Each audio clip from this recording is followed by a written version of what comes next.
parole de Dieu le mentionne dans Éphésiens chapitre 2 verset 6 qui dit « Il nous a ressuscités ensemble et nous a fait asseoir ensemble dans les lieux célestes en Jésus-Christ. » Ainsi, le fait que la coupe de Joseph ait été trouvée dans le sac de Benjamin, et le nom Benjamin signifiant fils de ma droite, c'est la prophétie de l'élévation du chrétien lorsqu'il affronte les troubles dans sa vie, car Dieu utilise ses problèmes pour l'élever. C'est aussi à la droite de Dieu que Jésus-Christ intercède pour nous auprès de Dieu le Père, comme le dit le livre de Romains, Romains chapitre 8 verset 34 qui dit « Qui les condamnera? Christ est mort, bien plus, il est ressuscité. Il est à la droite de Dieu et il intercède pour nous. » Donc nous, chrétiens, le Christ intercède pour nous, étant à la droite de Dieu le Père.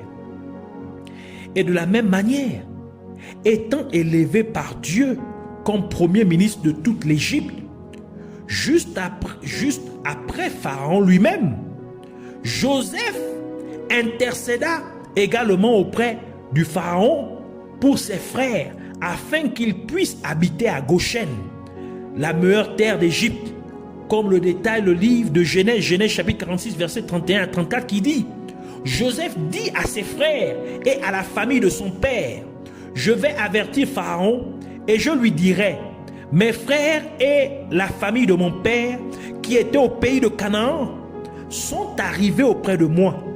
Ces hommes sont bergers, car ils élèvent des troupeaux, ils ont emmené leurs brebis et leurs bœufs, et tout ce qui leur appartient. Et quand Pharaon vous appellera et dira, quelle est votre occupation? Vous répondrez, tes serviteurs ont élevé les troupeaux depuis notre jeunesse jusqu'à présent, nous et nos pères. De cette manière, vous habiterez dans le pays de Goshen, car tous les bergers sont en abomination aux Égyptiens. » Genèse chapitre 47, verset 1 à 2, ajoute pour dire, Joseph alla avertir Pharaon et lui dit, mes frères et mon père sont arrivés du pays de Canaan avec leurs brebis et leurs bœufs et tout ce qui leur appartient, et les voici dans le pays de Goshen. Il prit 5 de ses frères et les présenta à Pharaon. Versets 6 à 7 conclut pour dire, Pharaon dit à Joseph, ton père et tes frères sont venus auprès de toi. Le pays d'Égypte est devant toi. Établis ton père et tes frères dans la meilleure partie du pays, qu'ils habitent dans le pays de Goshen, et si tu trouves parmi eux des hommes capables, mets-les à la tête de mes troupeaux. Ainsi, le fait que la coupe de Joseph ait été trouvée dans le sac de Benjamin et le nom Benjamin signifiant fils de ma droite, c'est aussi la prophétie pour dire qu'en tant que chrétien, assis à la droite de Dieu en Jésus-Christ, vous devez intercéder même pour ceux qui vous ont fait du tort, afin qu'ils puissent se repentir et se détourner de leur mauvaise voie pour donner leur vie à Jésus-Christ. D'où Jésus-Christ a dit dans Matthieu chapitre 5 verset 44 à 45 qui dit, mais moi je vous dis, aimez vos ennemis, bénissez ceux qui vous maudissent, faites du bien à ceux qui vous haïssent et priez pour ceux qui vous maltraitent et qui vous persécutent, afin que vous soyez fils de votre Père qui est dans les cieux, car il fait lever son soleil sur les méchants et sur les bons, il fait pleuvoir sur les justes et sur les injustes. Et c'est la raison pour laquelle Jésus-Christ, étant sur la croix, a intercédé pour ceux qui l'ont crucifié, en déclarant dans Luc chapitre 23 verset 33 à 34, la partie, lorsqu'il fut arrivé au lieu appelé Crâne, ils le crucifièrent là. Ainsi les deux malfaiteurs, l'un à droite, l'autre à gauche. Jésus dit, Père, pardonne-leur, car ils ne savent ce qu'ils font. Ils se partagèrent ses vêtements en tirant au sort Ainsi, à la droite de Dieu se trouve l'intercession pour les injustes. Goshen était positionné sur le côté droit du Nil. Il était également positionné sur le côté droit du lieu où Pharaon habitait. D'où le fait que la coupe de Joseph ait été trouvée dans le sac de Benjamin et le nom Benjamin signifiant fils de ma droite. C'est aussi une prophétie sur Goshen. Et Dieu sépara le peuple d'Israël qui habitait dans les terres de Goshen du reste des Égyptiens afin que les essaims de mouches affligent le peuple égyptien en Égypte, mais ils ne touchèrent point le peuple d'Israël à Goshen. Exode chapitre 8 verset 22 à 23 qui dit: mais en ce jour-là, je distinguerai le pays de Goshen où habite mon peuple, et là, il n'y aura point de mouches, afin que tu saches que moi, l'Éternel, je suis au milieu de ce pays. J'établirai une distinction entre mon peuple et ton peuple. Ce signe sera pour demain. Et encore une fois, Dieu épargna le peuple d'Israël dans les terres de Goshen, en Égypte, du fléau de la grêle, alors que le reste d'Égypte fut frappé par le fléau de la grêle. Exode chapitre 9 verset 26 qui dit: ce fut seulement dans le pays de Goshen où étaient les enfants d'Israël qu'il n'y eut point de grêle. Dieu a également épargné le peuple d'Israël dans les terres de Goshen, en Égypte, du fléau des ténèbres épaisses, afin qu'ils aient la lumière, alors que le reste du pays d'Égypte était dans l'obscurité totale pendant 3 jours consécutifs. Exode chapitre 10, versets 22 à 23 qui dit: Moïse étendit sa main vers le ciel, et il y eut d'épaisses ténèbres dans tout le pays pendant 3 jours. On ne se voyait pas les uns les autres, et personne ne se leva de sa place pendant 3 jours. Mais il y avait de la lumière dans les lieux où habitaient tous les enfants d'Israël. Dieu a aussi épargné le peuple d'Israël dans les terres de Goshen, en Égypte, de la mort de leur premier-né. Alors que dans chaque maison, dans le reste du pays d'Égypte, chaque premier-né fut mort, tel que la parole de Dieu le déclare dans Exode chapitre 11, versets 4 à 7, qui dit: Moïse dit: ainsi parle l'Éternel, vers le milieu de la nuit, je passerai au travers de l'Égypte, et tous les premiers-nés mourront dans le pays d'Égypte, depuis le premier-né de Pharaon assis sur son trône, jusqu'au premier-né de la servante qui est derrière la meule, et jusqu'à tous les premiers-nés des animaux. Et il y aura dans tout le pays d'Égypte de grands cris, tels qu'il n'y en a point eu et qu'il n'y en aura plus de semblables.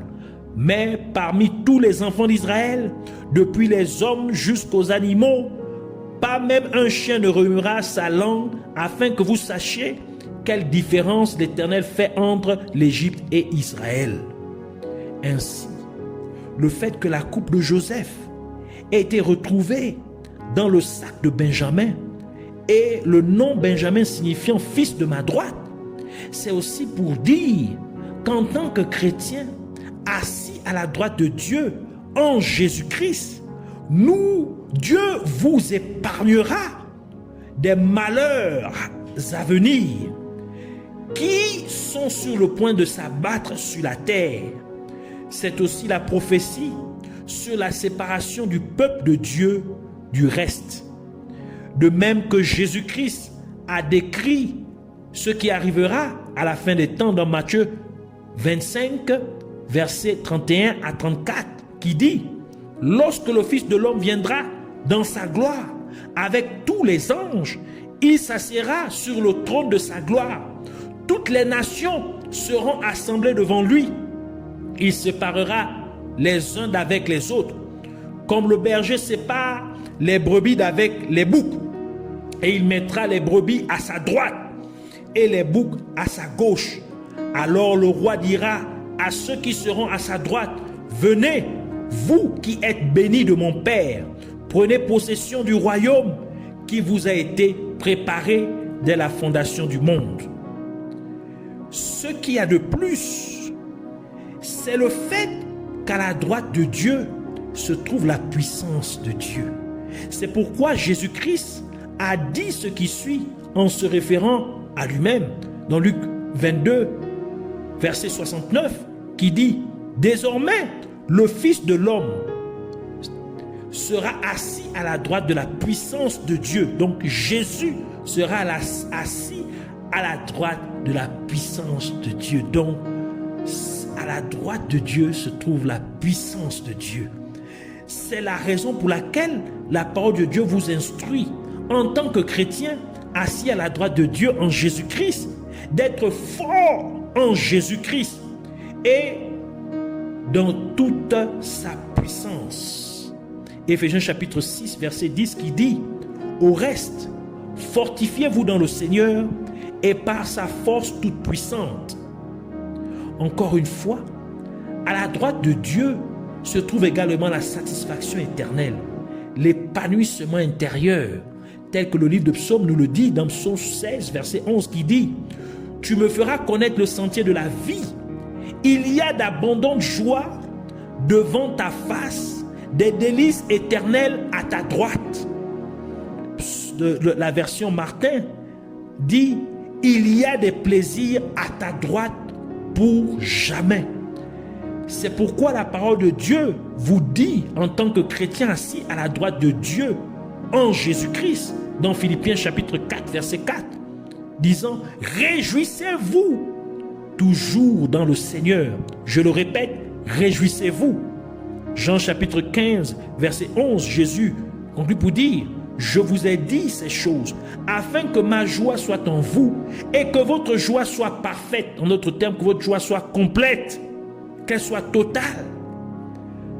À la droite de Dieu se trouve aussi le salut, comme le dit le livre de Psaume, Psaume 138, verset 7 qui dit « Quand je marche au milieu de la détresse, tu me rends la vie. Tu étends ta main sur la colère de mes ennemis et ta droite me sauve. » C'est pourquoi la parole de Dieu dit dans Romains chapitre 10, verset 9, « Si tu confesses de ta bouche le Seigneur Jésus, et si tu crois dans ton cœur que Dieu l'a ressuscité des morts, tu seras sauvé. » Et encore, en tant que croyant en Jésus-Christ, c'est avec sa main droite que Dieu vous a planté dans sa vigne, comme la parole de Dieu le confirme. Psaume 80, verset 15 qui dit « Protège ce que ta droite a planté et le fils que tu t'es choisi. » Jean chapitre 15, verset 5, Jésus ajoute pour dire « Je suis le cep, c'est-à-dire je suis la vigne, et vous êtes les sarments.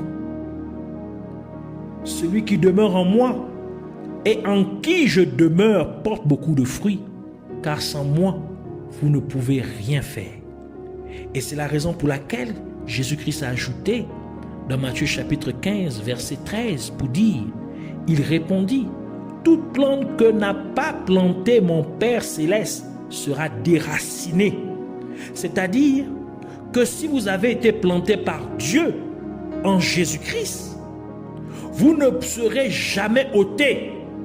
C'est pourquoi Jésus-Christ conclut en disant dans Jean chapitre 10, versets 27 à 29, « Mes brebis entendent ma voix, je les connais et elles me suivent. Je leur donne la vie éternelle et elles ne périront jamais. Et personne ne les ravira de ma main. Mon Père qui me les a donnés est plus grand que tous. Et personne ne peut les ravir de la main de mon Père. » Ainsi, en tant que croyant en Jésus-Christ, que Dieu vous fasse asseoir à sa droite en Jésus-Christ. Que vos ennemis soient vos escabeaux, afin que vous puissiez être élevés au nom de Jésus-Christ. Que Dieu utilise vos adversités pour vous promouvoir au nom de Jésus-Christ. Que Dieu utilise chaque injustice qui vous est faite pour vous élever au nom de Jésus-Christ. En tant que chrétien, assis à la droite de Dieu en Jésus-Christ, puissiez-vous intercéder auprès de Dieu pour vos ennemis, afin que Dieu détourne leur cœur de toutes leurs mauvaises voies et qu'ils donnent leur vie à Christ au nom de Jésus-Christ. En tant que chrétien, assis à la droite de Dieu en Jésus-Christ, puissiez-vous être situé à Goshen, un endroit où Dieu vous épargne de tous les ennuis et de tous les fléaux qui peuvent s'abattre sur le monde au nom de Jésus-Christ. Que Dieu vous sépare de tout le reste du monde au nom de Jésus-Christ. En tant que chrétien, assis à la droite de Dieu en Jésus-Christ, puissiez-vous être fort dans le Seigneur et dans sa toute puissance au nom de Jésus-Christ. En tant que chrétien, assis à la droite de Dieu en Jésus-Christ, puissiez-vous avoir une satisfaction éternelle au nom de Jésus-Christ. Puissiez-vous avoir un épanouissement intérieur éternel au nom de Jésus-Christ.